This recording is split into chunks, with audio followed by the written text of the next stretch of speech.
Hello दोस्तों, अपन देखते हैं अभी अपना एग्जाम्पल 9.5। ठीक है, चलिए शुरू करते हैं। एग्जाम्पल 9.5 में क्या बोल रहा है? The velocity time graph of A bar of mass 20 kg। यानी अपने को फर्स्ट चीज मिल रही है, मास कितना है 20 ग्राम, moving along a straight line on a long paper is given in figure। यानी यहाँ फिगर में अपने को क्या दिया है, ग्राफ दिया है। ठीक है, यानी इस तरीके से मान लो कि एक टेबल मान लेता हूँ। ठीक है, एक टेबल मान लेता हूँ, उस टेबल के ऊपर एक बॉल है, लेट्स एज्यूम है टेबल, और उसके ऊपर एक बॉल पुट की हुई है 20 ग्राम की। कितने की? 20 ग्राम। ये बॉल जो है इस टेबल के ऊपर इस तरह से जाएगी। जैसे ये बॉल आगे जाएगी, ऐसे इस तरीके से रोलिंग करते हुए, तो यहाँ ये जो टेबल की जो सरफेस है, इस सरफेस से इस बॉल को क्या लगेगा? फ्रिक्शन। क्या लगेगा? फ्रिक्शन। ठीक है, यानी ये जो टेबल की जो सरफेस है, वो टेबल की सरफेस इस बॉल पे क्या अप्लाई करेगी? फ्रिक्शन। ठीक है, घर्षण यानी कि फ्रिक्शन अप्लाई करेगी, और फाइनली जाकर के ये जो बॉल है ये क्या हो जाएगी? स्टॉप हो जाएगी। यानी फाइनली स्टॉप हो गई, इसका मतलब फाइनल जो वैल्यू है वो इसकी 0 मीटर पर सेकंड हो जाएगी। 0 मीटर पर सेकंड हो जाएगी। इनिशियल वैल्यू अपने को पता नहीं है, तो इनिशियल वैल्यू अपने को ग्राफ में दी हुई है। देखिए वेलोसिटी, ये जो पॉइंट होता है यहाँ पर, इस साइड वाला भी 0 होता है और इस साइड वाला भी 0 होता है। इस साइड कौन है? टाइम। तो 0 सेकंड पे इसकी वेलोसिटी कितनी है? 20 सेंटीमीटर पर सेकंड है। ये ध्यान देना है, इसका जो वैल्यू दिया है वो क्या दिया है? सेंटीमीटर पर सेकंड दिया है। ठीक है, तो इसे भी मैं एक बार के लिए सेंटीमीटर पर सेकंड लिख लेता हूं, और जो फाइनल आंसर आएगा उसको फिर मैं मीटर में कन्वर्ट कर दूंगा। ठीक है, चलिए, तो ये जो v है, इनिशियली जो वैल्यू है उसे u बोलेंगे, और इनिशियली वैल्यू u कितनी है? 20 है, क्योंकि इस पॉइंट पे बता रहा है अपने को, और ये पॉइंट किसको बता रहा है? u को बता रहा है, इनिशियली वैल्यू को। और u इक्वल्स टू कितनी है? 20 सेंटीमीटर पर सेकंड। ये ध्यान रखें, तो 20 सेंटीमीटर पर सेकंड है किसकी वैल्यू? u की वैल्यू। और इसको यहां से स्टॉप होने तक जो टाइम ये टेकन ले रही है वो कितना सेकंड है? 10 सेकंड। देख लीजिए, 1 सेकंड के पश्चात आफ्टर 1 सेकंड इसकी ये जो वेलोसिटी डिक्रीज हो रही है, 2 सेकंड डिक्रीज, फिर और डिक्रीज, फिर डिक्रीज, फिर डिक्रीज। जैसे जैसे देखो सेकंड बढ़ रही है, डिक्रीज होती जा रही है, 10 सेकंड पे आकर के इसकी वेलोसिटी कितनी हो गई? 0 हो गई। यानी कि ये ग्राफ ऐसे चल रहा है, जैसे जैसे सेकंड बढ़ रही है वेलोसिटी घट रही है। यानी कि ये एक स्ट्रेट लाइन है। इसका मतलब जो एक्सीलरेट हो रही है ये क्या हो रही है? एक कांस्टेंट वैल्यू से एक्सीलरेट है। और एक्सीलरेशन यहाँ पे देखिए इसका कैसा आ रहा है? नेगेटिव की तरफ नीचे की ओर आ रहा है। ठीक है, चलिए, क्यों? क्योंकि वैल्यू घट रही है, वैल्यू क्या हो रही है? डिक्रीज हो रही है। चलिए, अब ये वैल्यूज अपने पास आ चुकी है। सबसे पहले अपने को यहाँ पर ये फाइंड करना पड़ेगा कि ये इसका जो एक्सीलरेशन है वो कितना है। और ये हम कैसे फाइंड कर पाएंगे? अपने को इनिशियल वैल्यू दे रखी है, अपने को फाइनल वैल्यू दे रखी है, अपने को टाइम दे रखा है, और अपने को एक्सीलरेशन पूछ लिया। तो न्यूटन्स लॉ ऑफ मोशन में से जो फर्स्ट लॉ है, तो मैं बोल दूं according to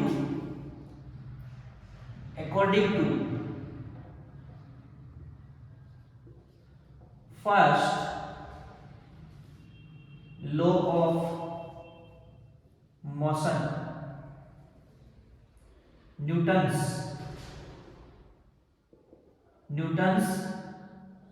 first law of motion, according to Newton's first law of motion क्या कहता है? Newton's first law of motion क्या कहता है? v equals to u plus at।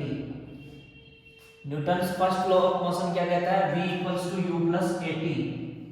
और अपने को यहां से क्या निकालना है? a की वैल्यू फाइंड करनी है।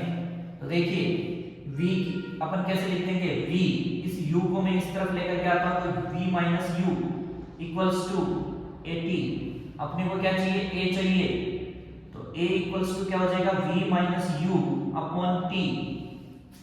चलिए वैल्यू पुट कर देते हैं, वैल्यू पुट करेंगे तो v की वैल्यू 0, ये रही v की वैल्यू कितनी है, 0 सेंटीमीटर पर सेकंड। और फिर इसके बाद फॉर्मूला कहता है u की वैल्यू रखो, u की वैल्यू 20 सेंटीमीटर पर सेकंड,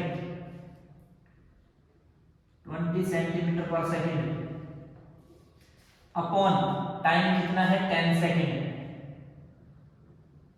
तो देखिए अपने पास एक्सेलरेशन कितना आ गया, इस 0 में से -20 गया तो अपने पास आ गया कितना, -20 अपॉन 10, ठीक है, ये है सेंटीमीटर और नीचे हो जाएगा सेकंड स्क्वायर, इससे कैंसिल तो अपने पास आ गया 2 सेंटीमीटर पर सेकंड स्क्वायर। लेकिन दोस्तों जो वैल्यू है अपने को सेंटीमीटर में नहीं चाहिए, आपको पता है कि 1 मीटर इक्वल्स टू होता है 100 सेंटीमीटर। तो अगर मुझे चाहिए कितना, 1 सेंटीमीटर, तो वो हो जाएगा 1 मीटर अपॉन 100, यानी कि 1 सेंटीमीटर इक्वल्स टू हो जाएगा कितना, 100 का भाग लगाओगे तो 0.01 मीटर, और 2 सेंटीमीटर है यहाँ तो ये कितना हो जाएगा, 0.02 मीटर पर सेकंड स्क्वायर। ये अपने पास a की वैल्यू आ चुकी है। चलिए अपने को पूछा क्या है, how much force, how much force, यानी अब अपने को क्या निकालना है, फोर्स निकालना है, फोर्स का वैल्यू फाइंड करनी है। और फोर्स की वैल्यू अपन कैसे फाइंड कर सकते हैं, फोर्स की वैल्यू फाइंड कर सकते हैं, अपने को पता है F इक्वल्स टू क्या होता है, ma, ठीक है, और m की वैल्यू अपने को यहाँ पर दी हुई है, तो F इक्वल्स टू हो जाएगा ma। अब यहाँ से मैं एक और चीज बता देता हूँ आपको कि m की जो वैल्यू अपने को दी है वो दी है 20 ग्राम, लेकिन m जो है वो अपने को चाहिए किसमें, किलोग्राम में, m किस में चाहिए, किलोग्राम में चाहिए। तो आपको मैं यहाँ से बता देता हूँ 1 kg इक्वल्स टू होता है 1000 ग्राम, लेकिन अपने को चाहिए 1 ग्राम। तो देखिए 1 kg इक्वल्स टू 1 ग्राम चाहिए, तो इधर 1 ग्राम रहेगा तो 1000 कहाँ चला जाएगा, नीचे चला जाएगा। बोलो क्लियर है, यानी इस 1 ग्राम की जगह मुझे ये लिखना पड़ेगा, तो 20 इंटू इस ग्राम की जगह मैं ये लिख दूंगा, तो ऊपर तो आ गया केजी और नीचे किसका भाग लग गया, 1000 का, ठीक है जी। तो अगर मुझे इसको केजी में बदलना है तो m इक्वल्स टू क्या हो जाएगा, देखो 0 से 0 कैंसिल, फिर 100 का भाग लगाओगे तो आ जाएगा 0.02 केजी, कितना आ जाएगा 0.02 केजी, यानी केजी में वैल्यू m की कितनी आ गई, 0.02 केजी। तो इसे मैं रख दूंगा 0.02 केजी इंटू a की वैल्यू जो है वो मैं रख दूंगा -0.02 मीटर पर सेकंड स्क्वायर, ये मैं किसकी वैल्यू रख दूंगा, a की वैल्यू रख दूंगा। तो ये जो फोर्स है 0.02 को 0.02 से मल्टीप्लाई करेंगे तो आएगा 0.0004, और ये इसकी यूनिट, फोर्स की यूनिट क्या होती है, न्यूटन, और वो आ जाएगा माइनस, ठीक है। यहां पर ये नेगेटिव साइन बता रहा है कि जो फ्रिक्शन है, फ्रिक्शन है वो क्या करता है, उसकी डायरेक्शन है वो कैसी होती है, ऑपोजिट होती है।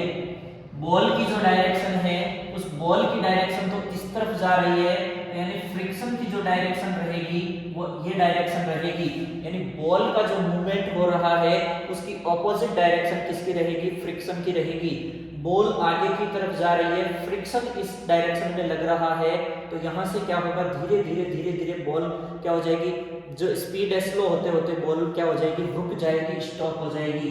क्यों, क्योंकि फ्रिक्शन है वो इसके क्या लग रहा है, नेगेटिव डायरेक्शन में लग रहा है, ठीक है।